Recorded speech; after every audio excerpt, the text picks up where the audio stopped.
अब तक हमने देखा कि 2.5 मिलियन बीसी से स्टोन एज स्टार्ट होती है एंड वो अराउंड 4000 बीसी तक रह रही है। स्टोन एज को हमने 3 पार्ट्स में डिवाइड कर दिया था, palaeolithic age, mesolithic age and neolithic as.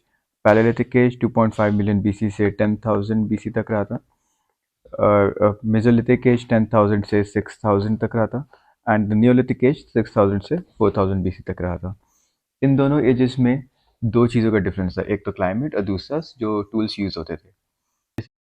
4000 BC के बाद कॉपर एज स्टार्ट हो जाती थी, जिसमें चालकोलिथिक कल्चर को प्रमोट करा गया था।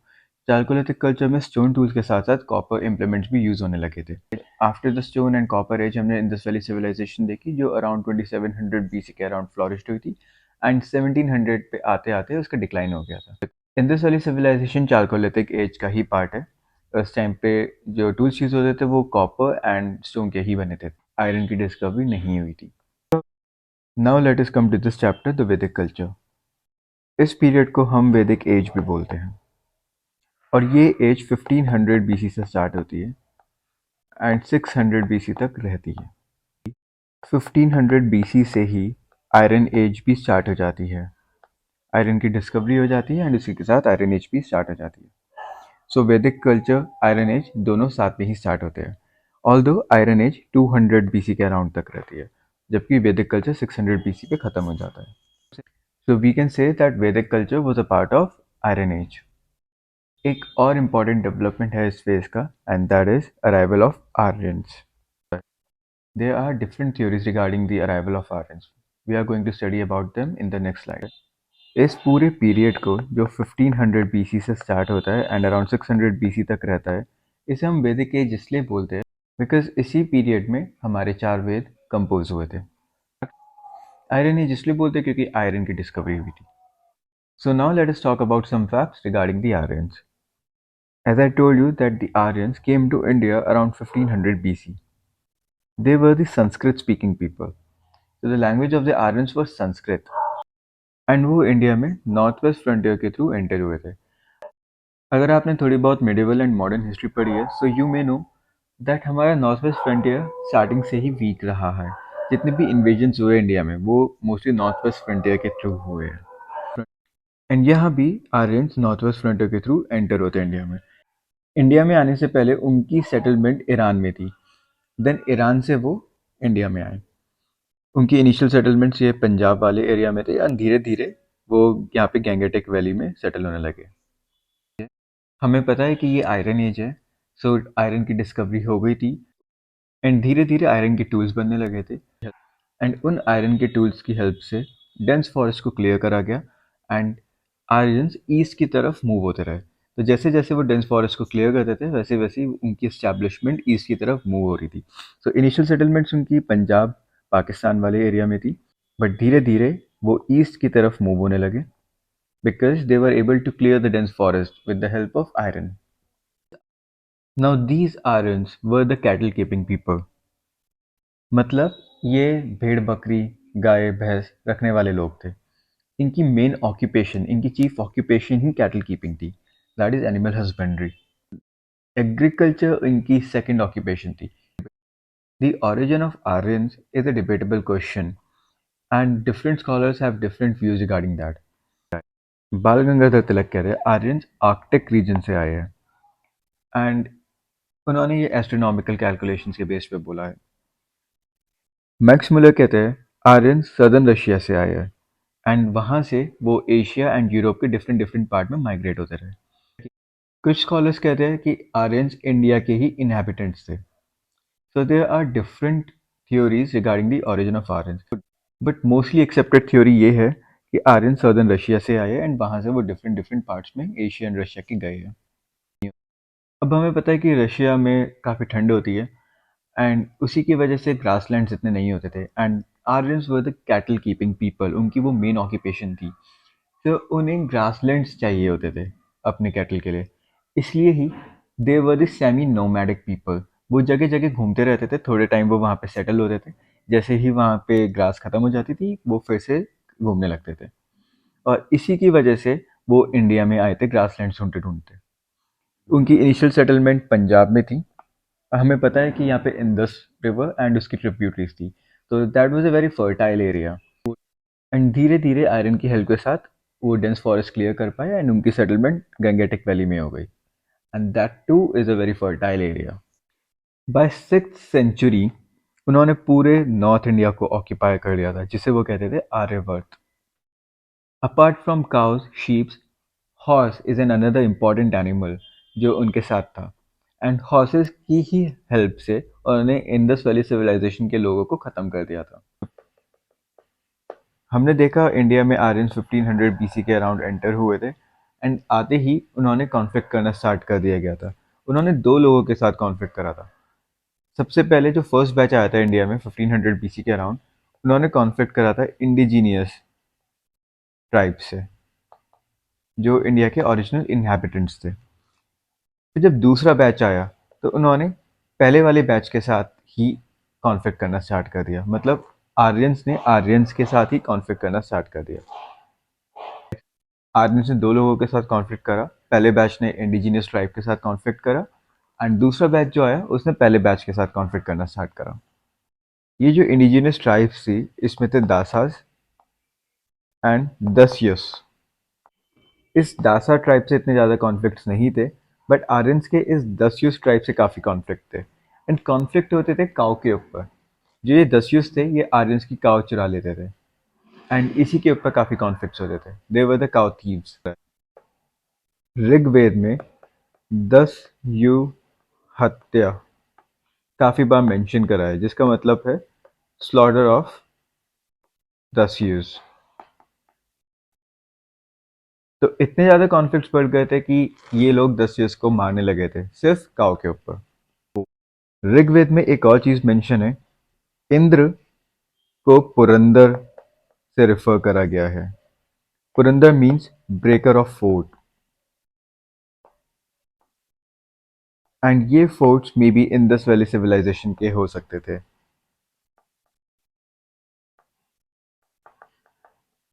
तो हमने देखा कि आर्यंस ने इंडिजिनस ट्राइब्स के साथ आके कॉन्फ्लिक्ट करे। इंडिजिनस ट्राइब्स दो टाइप की थी, दसस एंड दस्यूस। दस्यूस के साथ इतने हॉस्टाइल नहीं थे आर्यंस, बट दस्यूस जो काउस उनकी चुराते थे उनके साथ काफ़ी हॉस्टाइल थे। एंड ऋग्वेद में दो चीज़ें मेंशन है, एक है दस्यु हत्या, that is the slaughter of दस्युस, एंड सेकंड इंद्र को पुरंदर से रेफर करा गया है and Purandar means the breaker of fort. And जो फोर्ट से हम ये बता सकते हैं कि वो fort may be Indus valley Civilization के फोर्ट थे। So the Aryans were the reason for the destruction of the whole civilization. And Aryans were easily able to conquer the natives as they possessed better arms. उनके पास काफ़ी अच्छे arms थे and the main thing उनके पास horses थे। तो ये था Aryans का इंडिजिनियस ट्राइब्स के साथ कॉन्फ्लिक्ट। अब हम देखते हैं आर्यंस का कॉन्फ्लिक्ट अपनी ही ट्राइब के साथ।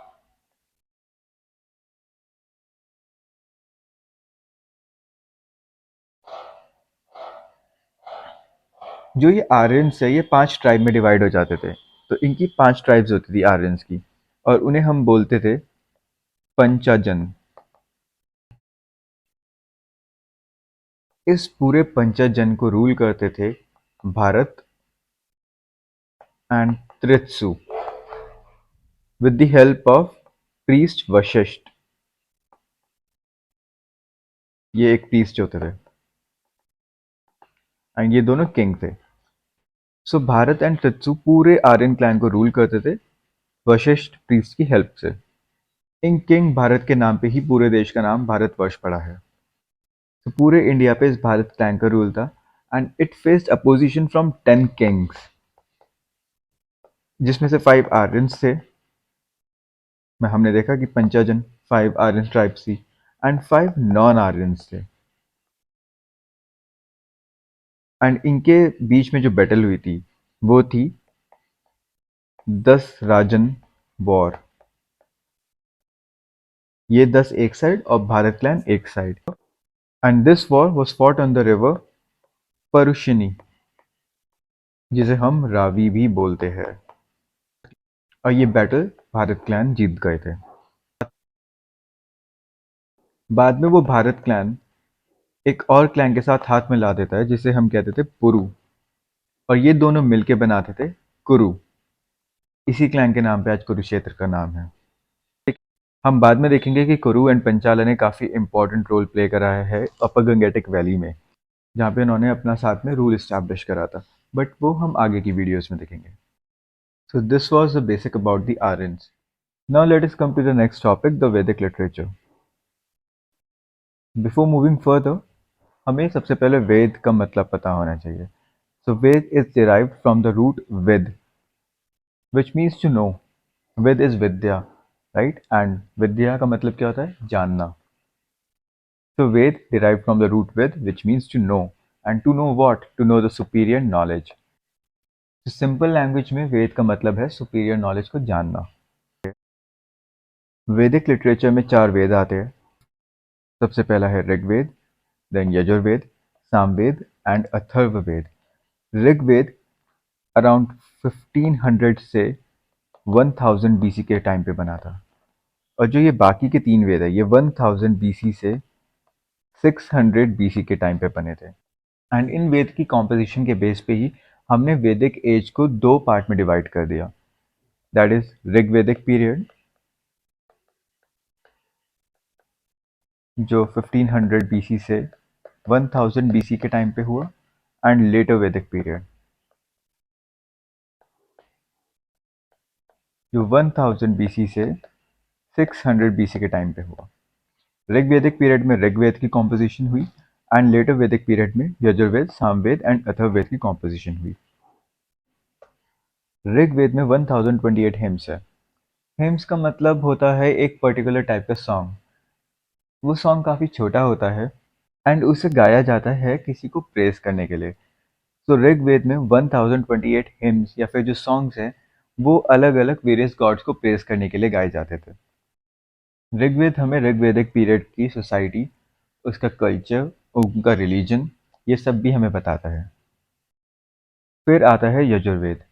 किसी भी सेक्रीफाइस को करने के लिए जो रूल्स चाहिए उस रूल्स की पूरी डिटेल यजुर्वेद में होती है.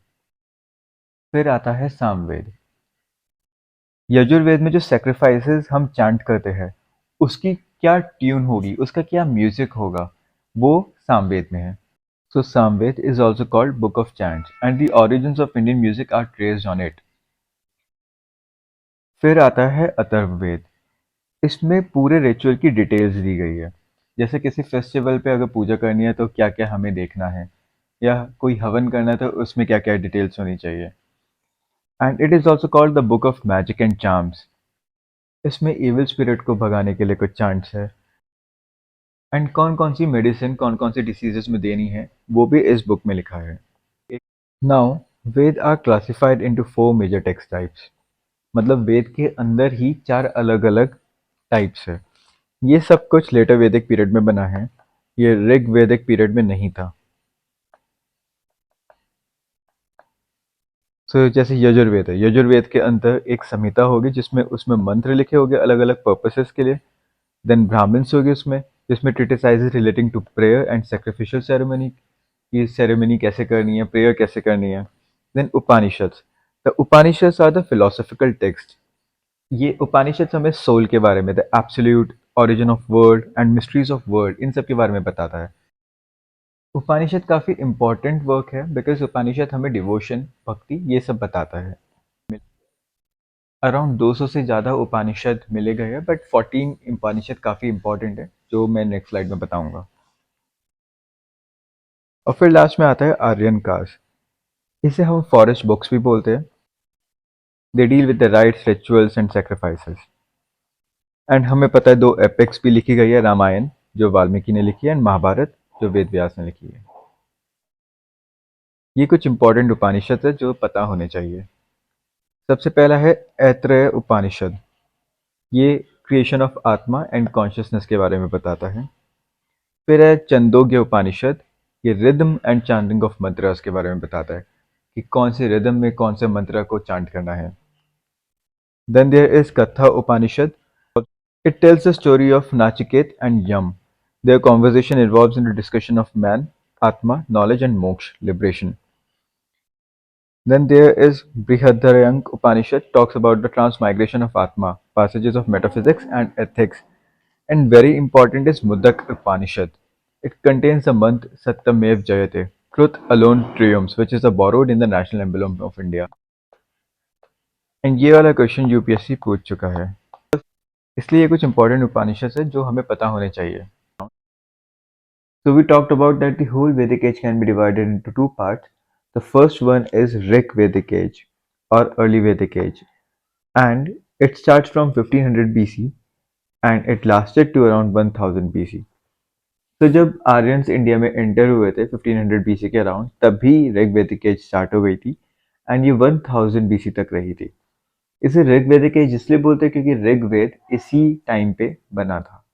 मैंने वीडियो की स्टार्टिंग में आपको बताया था कि आर्यंस की इनिशियल सेटलमेंट पंजाब की साइड थी, Punjab and Pakistan. So Aryans were mostly confined to Indus river. Indus river Punjab के पास ही है, या पंजाब एंड पाकिस्तान. तो आर्यंस सबसे पहले यहीं पे सेटल हुए थे जहाँ पे इंडस वैली सिविलाइजेशन थी. ये एरिया काफ़ी फर्टाइल है, यहाँ पे काफ़ी ग्रासलैंड्स थे, तो आर्यंस पहले यहाँ पे सेटल हुए.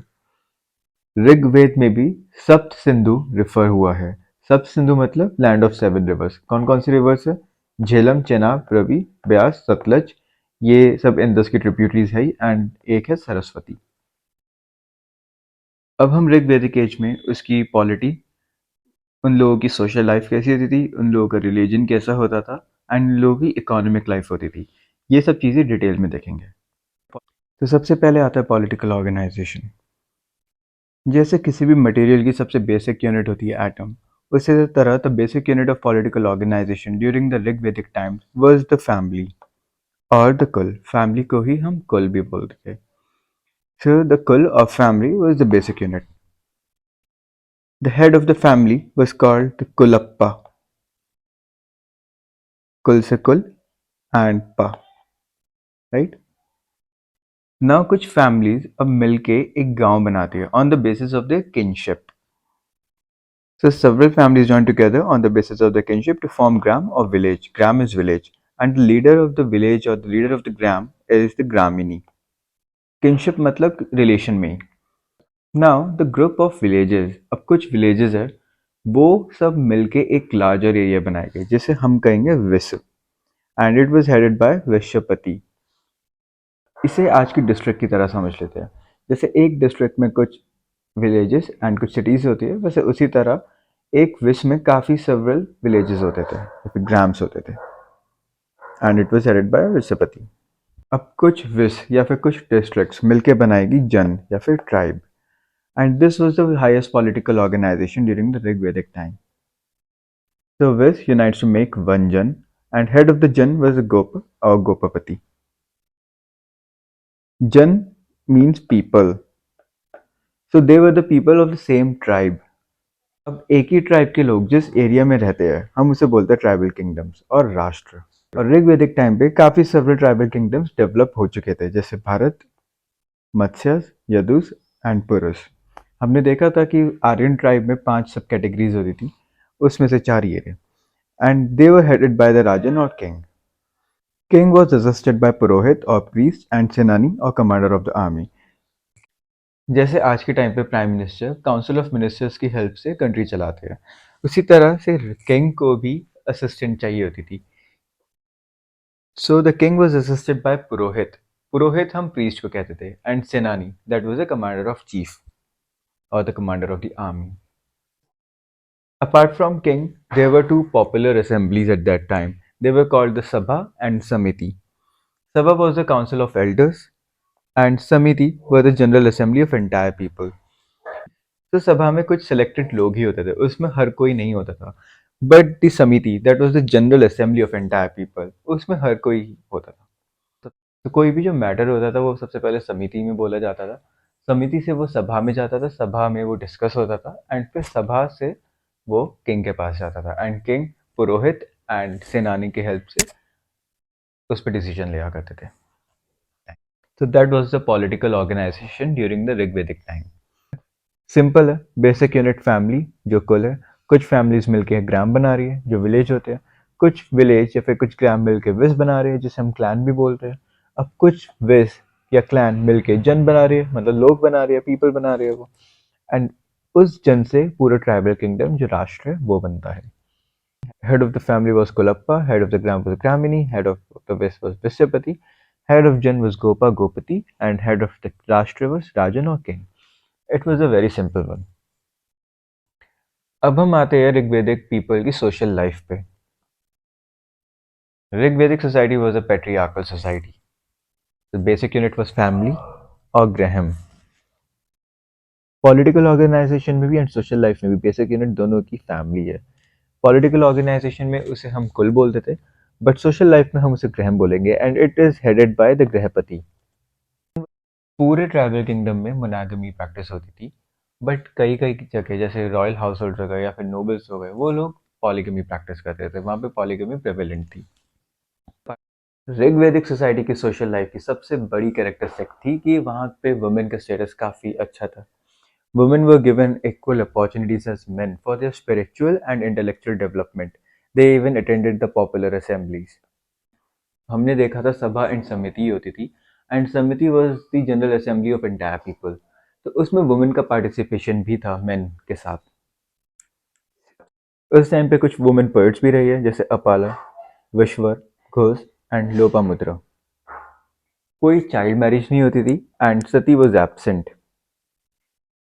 वुमेन घर के साथ साथ बाहर का काम भी करती थी. विडो मैरिज भी अलाउड थी. So we can say that the social status of women in the Rig-Vedic time was very good. Women and main दोनों ही अपर एंड लोअर गारमेंट पहनते थे. वो कॉटन के बने हुए थे या वूल के बने हुए थे. कॉटन एग्रीकल्चर के थ्रू आता था जो उनकी सेकंड ऑक्यूपेशन थी. बट हमने देखा था चीफ ऑक्यूपेशन आर्यंस की थी, वो थी pastoring, that is animal husbandry. And उनके पास शीप, गोट, काउ, हॉर्सेस ये सब होते थे. तो शीप से वो वूल भी ऑब्टेन करते थे. So both women and men wore upper and lower garment made of cotton and wool. Cotton आता था agriculture से and wool आता था animal husbandry से. Variety of ornaments were used by both men and women. Agriculture में wheat and barley, milk and its product like curd and ghee, vegetable and fruits were the chief articles of food. Cow उस time से ही एक sacred animal था, so eating of cow's meat was prohibited. अब वो लोग time pass के लिए chariot racing करते थे, हॉर्स रेसिंग करते थे, डाइसिंग करते थे, लूडो वूडो खेलते थे, म्यूजिक, डांस उनका फेवरेट पास टाइम से. सोशल डिविजन्स थे उस टाइम पे भी, मतलब जो वर्ण सिस्टम था वो हमारे ऋग्वेद से ही आया है. तो उस टाइम पे वो था बट वो इतना रिजिड नहीं था. So that was all about the social life of the Rigvedic period. Now let us talk about the economic condition of the people. मैंने आपको पहले ही बताया था, they were the pastoral people and the main occupation was the cattle rearing. Agriculture उनकी second occupation थी, but main उनकी पास्टरिंग या फिर कैटल रेयरिंग थी. वो अपनी वेल्थ कैटल के हिसाब से गिनते थे. जैसे आज मुझे अपनी वेल्थ बतानी है तो मैं देखूंगा कि मेरे पास कितने घर है, मेरे एसेट्स क्या है, मेरे घर कितने हैं, मेरे कार्स कितनी हैं. बट उन लोगों के एसेट्स उनकी कैटल होती थी. So the wealth of estimated in terms of their cattle. हमें यह भी पता है कि आयरन एज स्टार्ट हो चुकी थी 1500 बीसी से एंड आयरन की डिस्कवरी हो चुकी थी. जब आयरन की डिस्कवरी हुई तो आयरन टूल्स की मदद से उन्होंने डेंस फॉरेस्ट को क्लियर करना स्टार्ट करा. वो ईस्ट की तरफ मूव करने लगे. उसी के साथ साथ वुड की इतनी अवेलेबिलिटी हो गई थी क्योंकि वो फॉरेस्ट क्लियर कर रहे थे तो वुड आया जा रहा था. So the carpentry was another profitable profession due to the availability of wood. अभी भी कॉपर, ब्रॉन्ज एंड आयरन के टूल्स बनते थे. स्टोन टूल्स बिल्कुल गायब हो चुके थे. स्टोन टूल्स चार्कोलिथिक एज तक थे, बट चार्कोलिथिक एज के बाद स्टोन टूल्स का डिक्लाइन होने लगा था. एग्रीकल्चर में वो लोग कॉटन प्रोड्यूस करते थे.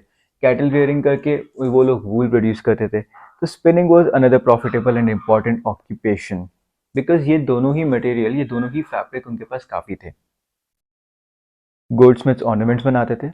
And pottery, pottery was another important profession. जब एग्रीकल्चर स्टार्ट हुआ तो उन्हें अब स्टोर करने के लिए, घर में स्टोर करने के लिए चीज़ें चाहिए होती थी. वो किस में स्टोर करे. So pottery became another important profession during the Rigvedic time. Rigvedic time पे ट्रेडिंग भी होती थी बट वो सारी ट्रेडिंग इंटरनल ही होती थी. हमारे पास कोई एविडेंस नहीं है जो ये बताए कि एक्सटर्नल ट्रेडिंग हो रही है, किसी फॉरेन कंट्री के साथ ट्रेडिंग हो रही है. वुड की वजह से वो लोग बोट बनाने लगे थे एंड बोट बनाने के बाद रिवर एक इम्पॉर्टेंट मोड ऑफ ट्रांसपोर्टेशन हो गया था. जो ट्रेड होता था बार्टर सिस्टम में होता था.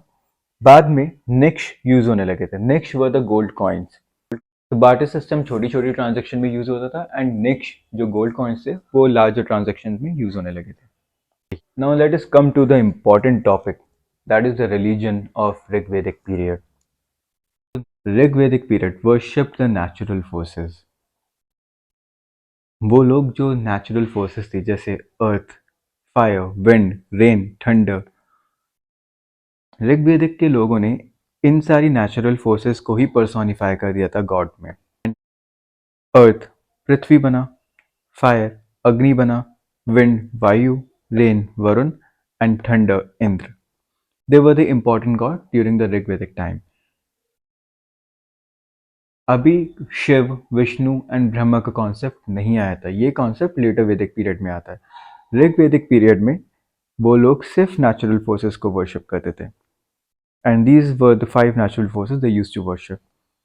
इनमें से सबसे इम्पॉर्टेंट एंड सबसे पावरफुल जो गॉड थे वो थे इंद्र. हमने काफ़ी सीरीज एंड काफ़ी मूवीज में भी देखा है इंद्रदेव सबसे ऊंचे सबसे पावरफुल देव थे. और ऋग्वेद में इंद्र को पुरंदर से रेफर भी करा गया है. Purandar means the destroyer of forts. Rigveda के अकॉर्डिंगली आर्यंस ने इंद्र की हेल्प लेके फोर्ट्स को डिस्ट्रॉय करा था एंड अपने आप को इंडिया में फर्मली इस्टेब्लिश करा था. इंद्र के बाद Agni was considered as an important god because Agni use to serve as an intermediate between gods and the people. जब भी कोई रिचुअल होता था या कोई सेक्रीफाइस होती थी हमेशा आग जलती थी. हमारे आज के टाइम पे भी अगर हम देखें जितने भी हवन होते हैं उसमें आग होती है. Because Agni was considered as an intermediary between the gods and the people. Varun was upholder of the natural order.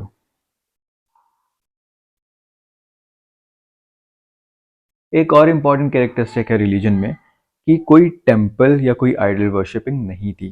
Temple का जो इस्टेब्लिशमेंट है वो वैदिक पीरियड के बाद आता है.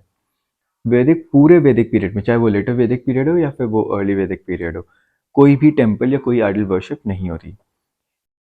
जितने भी रिचुअल्स है वो काफ़ी इलैबोरेट होते हैं. So that was all about the Rig वैदिक पीरियड जिसमें हमने पॉलिटिकल ऑर्गेनाइजेशन देखी, पूरी हायरार्की देखी हमने. उसके बाद हमने उनकी सोशल लाइफ देखी, उसके बाद हमने उनकी इकोनॉमिक कंडीशन देखी और लास्ट में हमने उनका रिलीजन देखा. अब हम यही सारी चीज़ें लेटर वैदिक पीरियड में पढ़ेंगे. So the later Vedic period started from 1000 BC and it lasted to around 600 BC. इसे लेटर वैदिक इसलिए बोलते हैं क्योंकि आखिरी के जो 3 वेद है वो इसी में बने थे. ऋग्वेद एक इकलौता वेद है जो ऋग्वेदिक पीरियड में बना था और इसलिए ही उसका नाम ऋग्वेदिक पीरियड है. पर जो बाकी के 3 वेद है वो लेटर वैदिक पीरियड में बने थे. मैंने आपको पहले बताया था कि आर्यंस की जो इनिशियल सेटलमेंट थी वो पंजाब के आसपास थी. इंडस रिवर के आसपास वो लोग रहा करते थे. बट जैसे ही आयरन की डिस्कवरी हुई उन्होंने फॉरेस्ट क्लियर करना स्टार्ट करा और वो धीरे धीरे धीरे धीरे ईस्ट की तरफ मूव करने लगे. सो लेटर वैदिक पीरियड ही वो टाइम है जब आर्यंस ईस्ट की तरफ मूव करने लगे. एक ब्राह्मण है सतपाठ ब्राह्मण, उसमें ये चीज़ रिफर्ड हो रखी है. इस पीरियड की सबसे इंपॉर्टेंट कैरेक्टरिस्टिक है वो है ग्रोथ ऑफ लार्ज किंगडम्स. हमने ऋग्वेदिक पीरियड में देखा था कि ट्राइबल किंगडम्स हुआ करते थे छोटे छोटे, जैसे भारत हो गया, पुरु हो गया. तो ये छोटे छोटे ट्राइबल किंगडम्स थे. बट लेटर वैदिक पीरियड में यही किंगडम काफ़ी बड़े हो जाते हैं. भारत और पुरु मिलके कुरु बना देते हैं और पंचाला भी एक इम्पॉर्टेंट किंगडम है लेटर वैदिक पीरियड का. कुरु एंड पंचाला के बाद कोसाला, काशी, विदेहा ये सब भी इमर्ज होते हैं. ईस्ट में मगध, अंग एंड वंग. इन सारे किंगडम्स के बारे में हम पढ़ेंगे आगे वाली वीडियोस में. लेटर वैदिक पीरियड में पूरे इंडियन सब कॉन्टिनेंट का 3 पार्ट में डिवीजन हो जाता है. आर्यवर्त जो पहले से ही था जो नॉर्थ इंडिया कहलाता था, मध्य देश सेंट्रल इंडिया हो गया एंड दक्षिण पथ that is the southern India. अब सबसे पहले देखते हैं political organisation letter Vedic period की. हमने ऋग वैदिक पीरियड में देखा था कि जन या जो ट्राइबल किंगडम होते थे वो हाईएस्ट पॉलिटिकल ऑर्गेनाइजेशन थी ऋग वैदिक टाइम्स पे, राइट.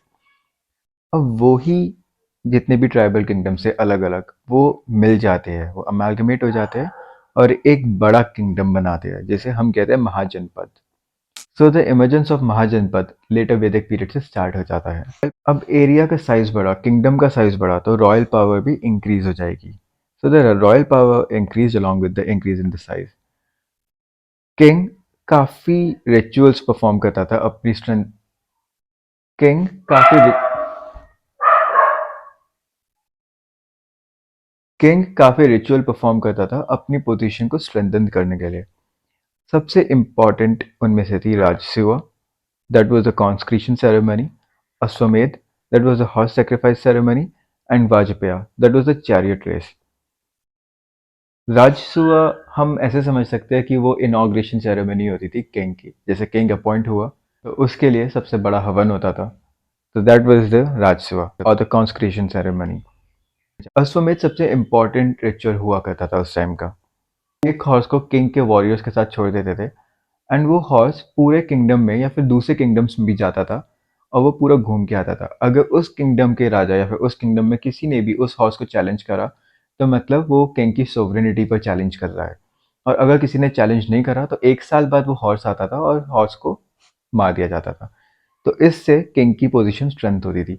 अगर इस बीच किसी ने उस हॉर्स को चैलेंज करा तो मतलब वो किंग की सोवरेनिटी को चैलेंज करता था और किंग और उसके बीच में फिर वॉर होती थी। लास्ट है विच पे चैरियट रेस। ये सिर्फ नॉर्मल चैरियट रेस होती थी। इस टाइम पे किंग्स भी अलग अलग टाइटल अज्यूम करते थे, जैसे Raj Vishvajanam, Akhil Bhuvan Pati, that means the lord of earth, Ekrat and Samrat, that is the sole ruler. हमने देखा था किंग को असिस्ट करते थे पुरोहित एंड सेनानी ऋग्वेदिक टाइम पे। पुरोहित प्रीस्ट हुआ करते थे एंड सेनानी was the commander of the army. उन्हीं के साथ साथ अब treasury officer, tax collector and royal messenger भी अपॉइंट हो गए। ऋग्वेदिक टाइम पे किंग कोई टैक्स कलेक्ट नहीं करता था। जितनी भी कॉन्ट्रीब्यूशन आती थी वो वॉलंटरीली थी या फिर गिफ्ट्स होती थी। बट लेटर वैदिक पीरियड में टैक्स कलेक्शन स्टार्ट हो गया और इसीलिए ही treasury officer, tax collector and royal messenger भी अपॉइंट करे गए। हमने देखा था ऋग्वेदिक पीरियड में समिति एंड सभा की काफ़ी इंपॉर्टेंस हुआ करती थी। सबसे पहले कोई भी मैटर समिति में डिस्कस होता था, that was the general assembly of entire people. फिर वो मैटर सभा के पास जाता था एंड सभा से वो किंग के पास जाता था। तो ऋग्वेदिक पीरियड में किंग के पास इतनी पावर नहीं थी। बट लेटर वैदिक पीरियड में हमने देखा कि समिति एंड सभा की पावर या इंपॉर्टेंस डिमिनिश हो गई या खत्म होती जा रही है। और अगर इनकी पावर खत्म हो रही है तो मतलब किंग की पावर बढ़ रही है, तो रॉयल पावर काफ़ी इंक्रीज होती जा रही है। यहाँ पे अब सोसाइटी एब्सोल्यूट मोनार्की बनती जा रही है। अब हम बात करते हैं इकोनॉमिक कंडीशन की। हमने ऋग्वेदिक टाइम पे देखा था that the pastoring was the chief occupation of those people, but later Vedic period में agriculture became the chief occupation. वहाँ पे एग्रीकल्चर सेकंड ऑक्यूपेशन था, पास्टरिंग उनका मेन ऑक्यूपेशन था, बट लेटर वैदिक पीरियड में agriculture now became the chief occupation. ऐसा क्यों हो पाया? बिकॉज आयरन आयरन एज चल रही है, आयरन के टूल्स अब काफ़ी और अच्छे अच्छे डेवलप होते जा रहे हैं। इम्प्रूव टाइप्स ऑफ इम्प्लीमेंट्स आने लगे कल्टीवेशन के लिए और नॉलेज ऑफ मैन्योर भी आ गई। तो धीरे धीरे अब फार्मिंग इजी होती जा रही है और वो इनका चीफ ऑक्यूपेशन बनता जा रहा है। ऊपर से फॉरेस्ट लैंड भी क्लियर हो रहा है तो फार्मिंग के लिए काफ़ी जगह मिलती जा रही है। इंडस्ट्रियल एक्टिविटी भी काफ़ी डाइवर्स होती जा रही है। अब मेटल वर्क आ गया, लेदर वर्क आ गया, कार्पेंट्री पहले से ही थी बट और अच्छी हो गई, पॉटरी मेड ग्रेट प्रोग्रेस। हमने देखा था कि ऋग वैदिक पीरियड में जो ट्रेड होता था वो इंटरनल ट्रेड ही था, बट लेटर वैदिक पीरियड में हमने फॉरेन ट्रेड भी देखा। बेबीलोन के साथ इंडिया ट्रेड करा करता था। Class of hereditary merchants Vaniya came into existence. Vaisya also carried trade and commerce, organized themselves guild called guns. Next जो गोल्ड कॉइन्स थे, अब उसके साथ साथ सिल्वर कॉइन्स भी यूज होने लगे। Satamana and Krishnala were use as media of exchange. Barter system था और हमने देखा था कि ऋग्वेदिक टाइम पे गोल्ड कॉइन्स भी यूज होते थे जो जिसे हम निक्ष भी बोलते थे, बट अब निक्ष के साथ साथ सिल्वर कॉइन्स लाइक सतमन एंड कृष्णाला भी यूज होने लगे। ये उस टाइम की एक पॉटरी है। अब आते हैं हम सोशल लाइफ पे। ऋग्वेदिक टाइम पे सोशल डिवीजन था बट वो इतना रिजिड नहीं था, बट लेटर वैदिक टाइम पे सोशल डिवीजन बहुत ही ज़्यादा रिजिड हो चुका था।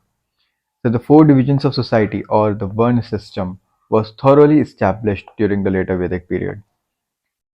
हमें पता है सबसे टॉप पे आते थे ब्राह्मण, उसके बाद क्षत्रिय, फिर वैश्य एंड लास्ट में आते थे शूद्र। इनमें से ब्राह्मण एंड क्षत्रिय के पास प्रिविलेज होती थी, बाकी वैश्य एंड शूद्र का सोशल स्टेटस इतना अच्छा नहीं था एंड शूद्र का तो बिल्कुल ही बेकार सोशल स्टेटस था।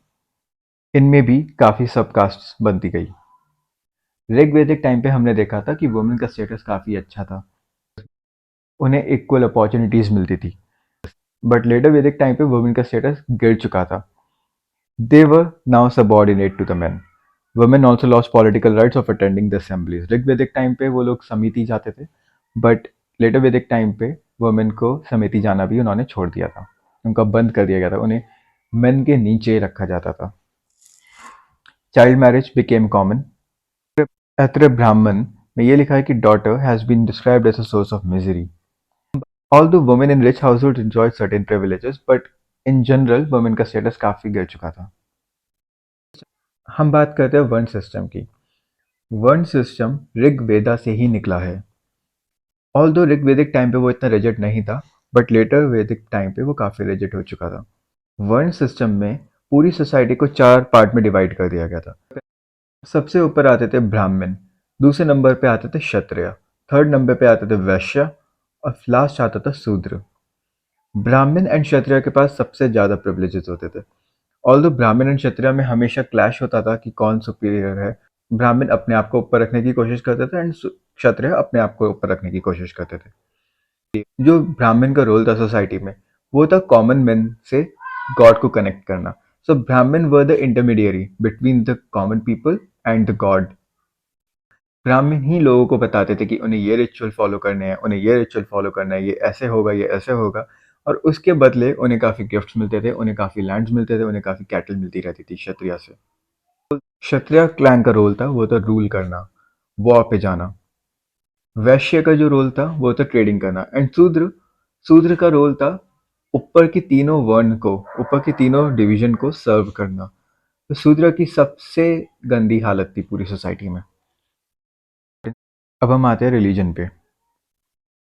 हमने देखा कि ऋग्वेदिक पीरियड में जो गॉड्स थे, अग्नि, वायु, इंद्र, वरुण, उनकी इम्पोर्टेंस खत्म हो चुकी थी।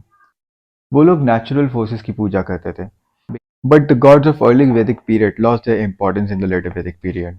प्रजापति द क्रिएटर, जिन्हें हम ब्रह्मा भी बोलते हैं, Vishnu the protector and the Rudra, जिन्हें हम शिव भी बोलते हैं, द डिस्ट्रॉयर, बिकेम प्रोमिनेंट।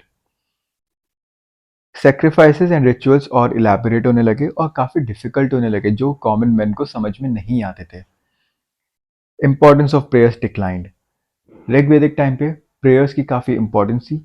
वो प्रे करते थे नेचुरल फोर्सेस को, बट लेटर वैदिक पीरियड में प्रेयर की इंपॉर्टेंस डिक्लाइन हो गई एंड सेक्रीफाइस रिचुअल्स काफ़ी इलेबोरेट होते गए। जो प्रीस्टहुड था वो एक प्रोफेशन बन चुका था, हेरिडिटरी। और ब्राह्मण्स जो प्रीस्टली क्लास थी वो ही इन सेक्रीफाइस के फॉर्मूले इन्वेंट करती थी एंड ये फॉर्मूला काफ़ी डिफिकल्ट होता था, ये कॉमन मैन को समझ में नहीं आता था। एक तरीके से ब्राह्मण्स, कॉमन मैन, क्षत्रिय इन सबको लूटते थे, इन्हें जो वो बोलते थे उन्हें वो मानना पड़ता था, क्योंकि इनके पास ही सुपीरियर नॉलेज थी और वो अपने हिसाब से उसे मैनिपुलेट कर सकते थे। ब्राह्मण्स अपने आप को सबसे सुपीरियर मानते थे एंड बाकी कास्ट्स को इंफीरियर रखने के लिए वो अलग अलग डिफिकल्ट फॉर्मूलेज इन्वेंट करते थे, जो कॉमन मैन के समझ में नहीं आती थी। ऑल्दो उपनिषद जब कंपोज हुए तो जो बेकार के रिचुअल्स थे वो सब उपनिषद ने हटा दिया गया था और ट्रू नॉलेज पे इंसिस्ट करा था फॉर पीस एंड साल्वेशन। तो this was all about the later Vedic society. हमने ऋग वैदिक सोसाइटी भी देख ली, हमने लेटर वैदिक सोसाइटी भी देख ली। हमने दोनों में पॉलिटिकल ऑर्गेनाइजेशन, उनकी इकोनॉमिक कंडीशन, उनकी सोशल लाइफ एंड उनका रिलीजन, हमने सब कुछ देख लिया। और इसी के साथ साथ हमारा वैदिक कल्चर खत्म हो जाता है। अब हम कुछ प्रीवियस ईयर के क्वेश्चन है वो सॉल्व करते हैं। The Dharma and Reet depict a central idea of ancient Vedic civilization of India. In this context, consider the following statements. Dharma was a conception of obligations and of the discharge of one's duty to oneself and to others. Second, Reet was the fundamental moral law governing the functioning of the universe and all it contained. अब आप बताइए इनमें से कौन सा सही है। इसका आंसर होगा बोथ 1 and C। ये क्वेश्चन यूपीएससी 2011 में आया है। सेकेंड क्वेश्चन देखते हैं। द रिलीजन ऑफ अर्ली वैदिक Aryan was primarily of first bhakti, second image worship and judgment, third worship of nature and judgment, or last worship of nature and bhakti. भक्ति तो नहीं थी, बिकॉज भक्ति उपनिषद ने लाने की कोशिश करी थी, बट वो लेटर वैदिक पीरियड में आई थी, तो भक्ति तो नहीं थी। इमेज वर्शिप एंड यज्ञ, इमेज वर्शिप भी नहीं थी। हमने देखा टेम्पल एंड आइडल वर्शिप नहीं थे वैदिक टाइम पे, तो सेकंड ऑप्शन भी गलत है। थर्ड है वर्शिप ऑफ नेचर एंड यज्ञ। अर्ली वैदिक आर्यंस की बात हो रही है, तो वो लोग नेचर की वर्शिप करते थे एंड यज्ञ। और लास्ट है वर्शिप ऑफ नेचर एंड भक्ति, भक्ति नहीं है पर नेचर ऑफ वर्शिप है, तो C is the correct answer. Next question is the national motto of India Satyameva Jayate inscribe below the emblem of India is taken from, ये भी हम पढ़ चुके हैं, ये 2014 में आया है। कथ उपनिषद, कथ उपनिषद में तो नहीं था। कथ कथ उपनिषद में तो यम के बारे में बात करी गई थी। चंद्रयोग उपनिषद, चंद्रयोग भी, चंदोग्य उपनिषद भी नहीं था। ऐत्रेय उपनिषद, ऐत्रेय उपनिषद में आत्मा के बारे में बात करी गई थी। मुंडका उपनिषद, तो इसका आंसर है मुंडका उपनिषद, जिसमें सत्यमेव जयते का मोटो था। और इसी के साथ साथ हमारा पूरा वैदिक कल्चर खत्म होता है। आगे वाले चैप्टर में हम जैनिज्म एंड बुद्धिज्म के बारे में बात करेंगे।